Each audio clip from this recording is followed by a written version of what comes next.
வணக்கம் ரிதி. தேனி மாவட்டம் அருகே உள்ள கம்பம் பகுதியில் சுருளி அருவி அமைந்துள்ளது. இந்த சுருளி அருவியில் நேற்று கடந்த ஒரு வார காலமாக பெய்த கனமழை காரணமாக வெள்ளப்பெருக்கு ஏற்பட்டுள்ளது.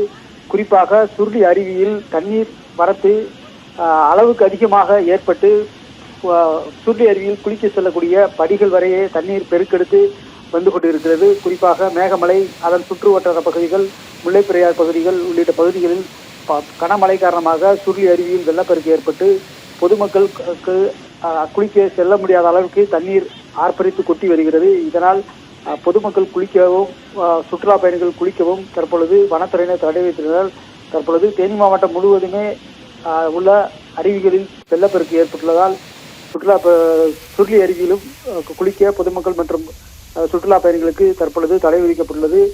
தற்பொழுது தீபாவளி பண்டிகையை ஒட்டி விடுமுறை என்பதால் ஏராளமானவர்கள் சுருளி அருவிற்கு ஆர்வத்துடன் குளிக்க வந்தனர். இருந்த போதிலும் தற்பொழுது வெள்ளப்பெருக்கு ஏற்பட்டுள்ளதால் ஏமாற்றத்துடனே தற்பொழுது திரும்பி சென்று வருகின்றனர்.